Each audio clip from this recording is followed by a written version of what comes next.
5 years ago, Kevin Roy was inches away from bankruptcy. An employee took half of his clients, 4 people from his team, and then sued him. So Kevin had to max out his credit cards, and he made his comeback. Today, he runs Green Banana. It's an absolute SEO empire. He's made the Inc. 5000 3 times. He's working with some of the biggest brands in the world, and he's bringing in about 9 of these brands a month. So today we talked to Kevin about what he did to turn his business around and how he scaled Green Banana. Let's get into it. So Kevin, take me back to that moment when you started Green Banana, and then it really kind of, you were working on it, and then it really started taking off. And there's a point where you said, oh shit, I need to start hiring, putting teams together, bringing systems together, turning this into a real business. Do you remember what that moment was like for you? I do. It's had a few stages, but the first stage was I was doing all the work myself in the beginning. And then I actually, this was way back, I found a company on Craigslist and I started to outsource some things to them. And then I got a call from them and said, we can't keep up with this. You need to hire somebody. And so then I actually looked on Craigslist again and met some guy, and me and this guy met in a coffee shop, and then we started working together, and then we got together as business partners. After a while, I ended up buying him out, but that's another story. But that was like the progression of it, and then we just one by one started hiring team members. Did you hire those team members off of Craigslist too? No, then we started to do real job postings, and we found this trick. One of the things that it actually still happens, we would get so many job submissions, and we started to think that a lot of people were just giving us job submissions because they were like on unemployment and they had to just do a job submission to stay on unemployment. So we started to ask questions like, answer the first line in your response has to be your favorite rock band. And then we would just look, and then 3/4 of the people didn't even do it. So we just deleted all those emails. So that we started to use like simple techniques like that to filter people out. No way. And so if you remember back to those first hires, what were you doing differently? Was there like a bad hire that you had at the beginning? Oh, we definitely had some bad hires in the beginning. What happened? I don't think we've ever been, we're still not perfect at it. We've been very, very lucky and had great team members, but and you've probably heard this a million times, hire fast and fire faster. So we tried to hire the right people with the right capabilities, and then you can quickly figure out if people can't do it or not. Thankfully, in tech, in this industry, you can figure out pretty quickly if people know what they're doing or they don't know what they're doing. How do you figure that out?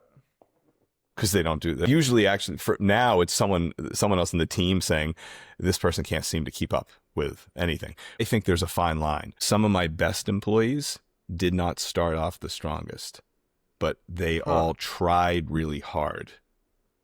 And I think that's the defining factor. The people that give a crap are the people that succeed. And the people that don't, like, either they don't have the capability and they don't care, they just fail really fast. So how can you tell the difference between a hire that is starts slow, but will become an A player? They're constantly asking questions. They're constantly doing things to try to make themselves better. When they make a mistake, they'll come up and say, I made this mistake and here's what I've done to try to make it better. Those are my favorite because everyone makes mistakes. The dangerous ones are the ones that hide the mistakes. And then you find out like 3 months later that you did work for a client, never billed them or something horrible like that. Yeah. So they're curious, they're proactive, and they're honest, it sounds like. Yeah. The people that we actually promote from within, one of our like latest success stories, there's a woman that manages our SEO team, and she started as a copywriter, and she would just consistently come to me or other people on the team saying, this process bugs me. This is what I did to try to make it better. And I'm like, oh my God, that's better than our process we have now. or even if it wasn't, I'm like, that's amazing. Like no one asked you to do that. Yeah, that's funny. Yeah. What does your hiring process look like today? So it's advanced a little bit thanks to AI, and that's who we hire and when we hire, and I can explain that in a second. But our hiring process right now is we post on the job boards, and in like LinkedIn and Indeed with a pretty thorough job description that gets put into a pool. The team managers interview. If they pass it, it goes to the director. If they pass it, it goes to me. It used to go right to me, but the team they thought they were better at interviewing than me, and they really were. So we just have to have Kevin interview at the very end. But the AI piece of it was that the SEO and answer engine optimization part of our business is rapidly expanding. We typically bring in 3 to 4 new clients a month, and in January we brought in 9. This month we brought in 8. That piece of it is really expanding. So I took all of the data we're really careful on how we build out systems and processes here.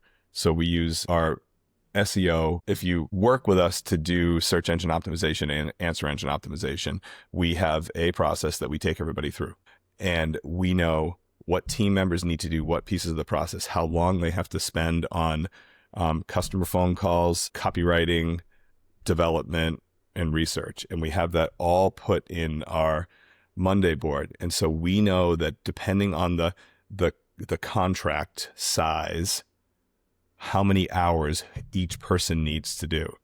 So I took all of that information and I put it into AI, and I said, I need you to help me build a forecasting sheet. So it came up with something very, very quickly. And then it took me about 8 hours to get it to work properly, because I just had to keep going back to iterate it.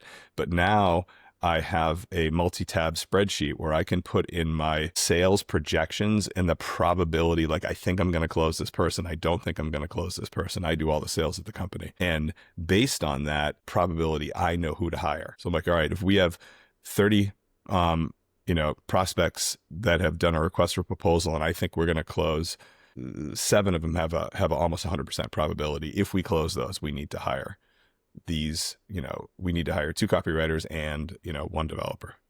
Got it. So we use that. So we use that to forecast. Yeah. And how far in advance? So like, say you close, you're at capacity. How far in advance do you start hiring? So I'm conservative about that. I would actually rather tell people that we can't start your project for 3 weeks than hire fast. That's something that I need to change and start hiring proactively. But there was a time in our business when things were like, we're very, very strong as a company right now. We were inches away from going out of business 5 years ago. Really? Yeah. What happened? We actually had a sales employee steal half of our customers, 4 of our employees, and then turn around and sued us for the commission on the customers that he stole just to put us out of business. No way. My partner basically ended up getting it really took a toll on him. It took a toll on me too, but he ended up offering to let me buy him out. I bought him out. Lawsuit happens. We, quote unquote, well, the attorneys win. No one wins in a lawsuit but the attorneys. And we went from having, I actually took all my retirement money out to make payroll without telling my spouse. We had a maxed out line of credit, maxed out Amex bill. Now we have we don't even need a line of credit. We have all of our line of credit money in cash in the bank and no debt. 4 years later. So I am ultra conservative on spending. I need to get over that. But I'm still a little sore from my past experience. Jeez. Yeah. What did that feel like? That was, it's oddly probably the best thing that's ever happened to us, because it really made me focus on the things that were super important in the business, focusing on preserving our key employees and preserving our key accounts, and then trying to get more accounts that aligned with us. So we actually focusing on process, making sure that we focused on retention. Mentally, it was tough. I'm getting into personal stuff right now, but I basically for 2.5 years, just went to the gym, didn't really go out, just focused on work and making sure that I focused on that and work and my health, just to make sure that I had the strength to make it through it. It sounds weird, but a lot while it worked out, a lot of things fell to the wayside. I'm just now starting to hang out with my friends again, because I just stopped going out, because I'm I can't be tired and hungover if I'm going to win this. So Yeah. I went like all Interesting. in, but it ended up working out, but it was probably, there would probably be a better way to do it. How do you think your mindset changed after that incident towards business? Like how you structure the So, business? well, things don't make me, I actually think from a mindset perspective, I'm not nervous about failure anymore because I was so like, I was so close to it, and I spent so many nights thinking of the worst thing that's going to happen, and it never happened. And I just keep going back and saying, you know what, how many years of my life that took off me, or how much stress that I had about something that actually never happened, was that really worth it? So when, if we have a problem with a client, or if something like, difficult here happens and they pale in comparison to what happened before, it just doesn't even bother me anymore. Whatever, we'll get over it. I've been through a lot worse. Yeah, you can get Yeah. through anything now. Yeah. That's wild. And so given that then, how do you approach structuring a team since you're cautious about kind of like team spending and that kind of stuff? So we have a great team of people here Yeah.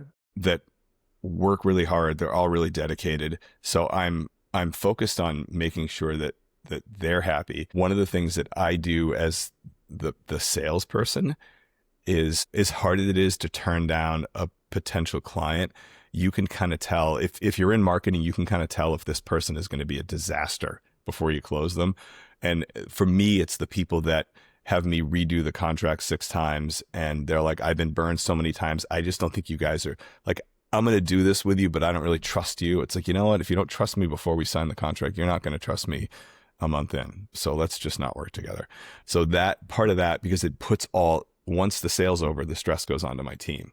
So I focus on that. When it comes to structuring the team, I lean on them a lot. Like, what help do you need, and how can we support that? Because they're the ones that have to do the work. So how do you figure that out? Well, I've had a consultant before that helped me build a team structure, and we look at how other agencies run their business, but we run it a little bit differently here, where I think when you're running a digital campaign, a lot of agencies have a person that speaks to the client, and then a person that does all the work for them, and is efficient as that sounds.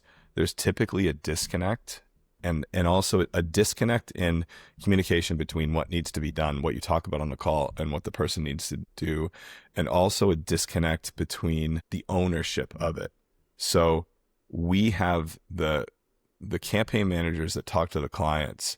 They're still working on the campaign. We have a team of people. We have people that will support them in that. Like a Google Ads campaign can be really complex. The person that is managing the relationship with the client is still working on the campaign, and then we'll have someone that supports them to help build things out, or to help audit, help it make it more effective. But when that campaign does really well, the person that's speaking with the client gets really excited about it. And when they're not doing well, they get really bummed about it. Yeah. And if you look at the clients we've had clients for 15 years here running Google Ads campaigns, and it's because we're talking to them consistently. We have a relationship with them. That's the key piece of it. So I don't want to have too much of a disconnect that they're talking to an order taker, and that person is just saying, you're reading off of a list about all the stuff they did in their campaign. Yeah, interesting. It's not as efficient, but I think it works better for longevity. What do you think the trade-offs are? So you said it's not as efficient. What are not as efficient. the downside? Yeah. It's more expensive, because okay. you need having someone that's really good at talking to on the phone, and that's really good at building a campaign. Those are unicorns. But they don't have to be the best, because you can find someone that's really good at campaign management that works with them. Like, we have a couple people that are really, really, really good at paid media campaign management that are not awesome. They just, it's not that they're not awesome on the phone. They don't want to do it. They don't like it. So, but if it's easy, it's a lot easier to scale if you have the structure of the other agencies. This one's a little bit harder. And it's harder to scale because you have that. So it sounds like you have, and tell me if I'm wrong, it sounds like you have a pod structure where you have a supporting team, and then one connector, one relationship builder. Mm-hmm. And the difference with you guys is that relationship builder is also a doer, whereas in other agencies, that relationship builder is just a relationship builder. It's just the relationship builder, right? And is that hard to scale because it's hard to find someone with both of those Yes, traits? that is harder to scale. How many relationships does that person have? Depends on the size of the campaign. So like Yeah. a really big campaigns, like huge ones, that person will work on like 4 campaigns. Yeah. Got it. Got it. But those are big. Smaller accounts? Smaller accounts, it can be dozens because Okay. it's the touch point. So the big people that are spending $50,000 a month or more in paid media want to talk to you every week, and there's a lot of moving parts. Got it. Got it. Got it. That makes sense. That makes sense. Um, and so then of that pod, how do you structure that pod? Like, is it like in person versus offshore versus like third parties? How do all those pieces come together in the pod? So the offshore that we have here. So for me, I have an assistant that helps me write proposals, book my appointments, and cut up my YouTube videos and do my YouTube videos for me. So she's offshore. Then we have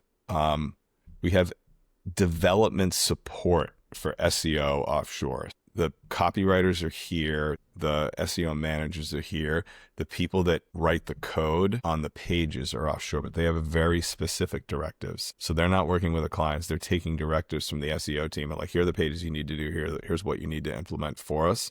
They also join our calls 3 times a week. So we make sure that they're part of the team and that they're on the calls. But we also have onshore, like, people that are here that do web dev too. So the offshore people are very specific regulated tasks. Got it. Okay. So it's offshore is specific tasks led by the onshore folks. Onshore is the connector, right? The account relationship. Yeah, right. And then the strategic doers. Right. Gotcha. Gotcha. That makes sense. That makes sense. And then okay, that's an interesting pod. And so the hardest part, it sounds like the part that's inhibiting the scale isn't the pod and the doer, right? It's more the connecting point. Are there scaling challenges with the pod, or is it just the connecting point? No, the connecting point is the biggest challenge. What's worked really successfully with the SEO team is we have the copy team get on client calls. It's important that they speak to the client to get the voice and understand how they want to write their copy. But we have them sit on all the kickoff calls and a lot of the customer calls just to sit in. And then the goal is to move them into the connector phase, right? So they start running the meetings, and we have had some success doing that with our paid media team too. So we have them work on some of the smaller accounts, some of the easier accounts, or start doing some of the technical stuff for the lead. And then we try to move them in to start getting acclimated and comfortable with calls. Interesting.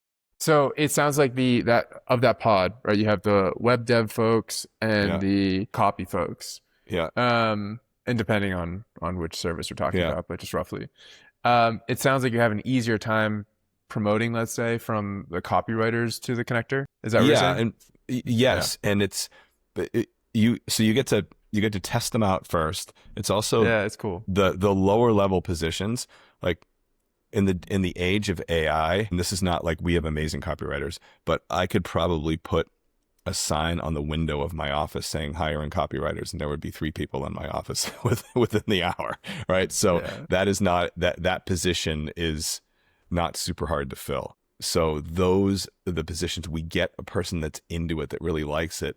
And then we try to encourage them to get up into managing campaigns. And if they're excited about it, like we'll send them. I go to a lot of SEO conferences, and like our web manager now was a copywriter, and I said, hey, there's an SEO conference coming up. It's my son's 16th birthday. I can't not be there for his 16th birthday. Do you want to go? And she's like, can I take my boyfriend with me? I'm like, yeah, sure. I'm like, you have to go to all the stuff. I don't care who goes with you. I'll pay, I'll pay for the flights in the room. And now she's an SEO manager. She loved it. She came back. That's awesome. But I made sure that I said, it's going to be overwhelming. You're not going to really understand anything. Just learn, like, find out what you're interested in. If you can come back with something, that's going to be great. If you come back and you're like, this is nothing I don't want to do, then don't feel bad about it. And it just worked out. Awesome. Well, that's awesome. Yeah. Good news. You don't have to do Craigslist anymore. Seriously, good Lord. Is that, I don't even know if that exists. It's gotta, yeah, Oh I my think it God. exists, I right? I found my apartment on Craigslist. I found a roommate on Craigslist like 10 years ago. Yeah. It used to be awesome. It Yeah. was great. Yeah, I bought a car on Craigslist, a Jeep, like a, I Yeah, don't it know, was great. this clunker piece of junk. It was awesome. That's funny. And so now that we're not doing Craigslist, how do you hire folks today? Like, is it mostly LinkedIn and Indeed, it sounds like? Yeah, mostly LinkedIn and Indeed right now. And then, like I said, it all goes through it funnels through the team. But we're still really specific on the questions that we're asking people, and we funnel a lot out. Yeah. Yeah, that makes sense. That makes sense. Um, okay. And then you said you had a consultant in the business that kind of like reworked the systems and that kind of stuff. Yeah. What was like the reworking? Like, what was that stage? And then what are you looking at? Like, what's the next stage look like? So the thing that we really needed to focus on as we grew was making sure that we kept retention. What we found out, so we were having a retention problem, and it wasn't campaign performance, which is the Mhm. weird thing. So you figure I'm running a great campaign, the people are making money on the stuff that we're doing. We shouldn't have to worry at all about that. What we were finding is that there was, inconsistent communications with the client, inconsistent reporting based on the goals that they were looking at. And there was also a huge disconnect between meeting me, the sales guy, and the starting with the team. So we Yep. really spent a lot of time building the kickoff and the intro deck, and then incorporating that into the sales deck, so that people were like this. So when they do it, we do a sales presentation, and then they get the kickoff. They're like, wait, that wasn't what we just bought. They're like, oh, I've seen a lot of this stuff before, right? Like, I understand, because in our industry, people are coming to us because we're experts in this, and they don't know what we're doing. And a lot of them have been burned before. So it's really, really important to say, this is what we're doing. This is how we're doing it. This is how you're going to measure it. And this is how we prove you're going to measure it. So we spent a lot of time doing that. Like, for us, anybody in digital knows that, your Shopify, your Google Analytics, your Salesforce, your HubSpot isn't going to lie. Like, you're going to know like what leads came in, if they were good or if they were bad, and where they came from. But clients don't get that at all. And even if you say like this data doesn't lie, they just don't believe they don't believe it. So you have to show that. I think one of my favorite examples is we have a sports apparel company that we work with, and it is killing it in terms of, it's probably our best performing campaign in terms of ROAS. It's like 16 to 1 for every dollar they spend, they're making 16. It's ridiculously high, and part of it is because they're a well-known brand. It is not all us.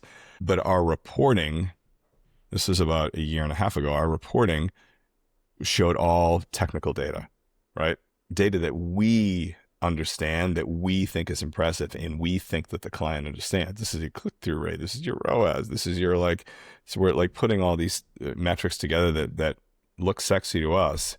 They don't understand it. The owner got on the call and said, I think I want to pause our engagement. I don't think it's working. I'm like, what do you mean it's not working? Like, you're making $16 for every dollar you spend with us. How do you think that's not working? He's like, I am? Like, what do you mean I am? Like, you don't know this? And so I sat with my team. I'm like, do you realize we're in danger of losing this account? Yeah. Not because you're doing an amazing job, but because they don't understand that you're doing an amazing job, and they can't verify it. So all we had to do was change our dashboard, and then part of the dashboard explanation was like opening up their like Shopify account and say, this is how, like, this is the path to get there. Does this make sense to you? And I'm like, you have to ask, does this make sense to you, at least twice on the call? And if they don't answer that, then we're not there yet. So and this isn't like, the person that we were presenting to is a super, super successful head of an industry, not a stupid person. That's just a metric they don't understand. Yeah. What do you think you learned from that? That, right? Don't assume that people understand, no matter how smart they are, don't assume people understand your specific industry, and to work closely with them to get them to understand it, to watch their reactions, to make sure that they understand it, and work with them until they do.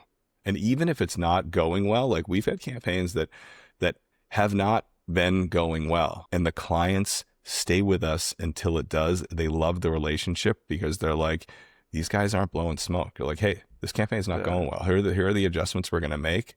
Here are the learnings that we got from this, and here's what we're going to do next. And they appreciate that. Yeah, that happened. That happened to us Yeah. too. Same deal. So I was a consultant as well, and we'd have a technical team doing awesome Yeah. job, but they weren't great storytellers, right? They Mm-hmm. couldn't tell, like, it doesn't matter how good it is; it's how good Yeah. the client perceives it to be. Right. And so they bring on, they make sure we have one strategist to the technical team to like translate it for the Right. client, so it lands in a way that they can see all the value, not just It's metrics. smart. You know, and one of the other things that I noticed too was a lot of times, especially if you're like at a mid-sized to large company, the people that you're talking to are talking then to their boss, and they have to understand that enough to translate that up. Yeah. So when their boss is saying, "How's this campaign doing?" Oh, the click-through rate looks and the impression share is, and they're like, "Well, what does that even mean?" Like, It's like, how much money are we spending and how much money are we making? Can they digest that report enough to sell it up? yeah, it makes sense. And so how is that? So it sounds like you're working on client expectation management, Yeah. handoff, that kind of stuff. Yeah. How is that doing now? And what's like the next stage look like? Like what's the So next big hurdle? that's doing great. We actually spent like our sales were flat for almost 2 years while we worked on this. So we were still like maintaining and making money, right? Now that we have that in place, now we're putting the accelerator on the sales piece of it because we're comfortable.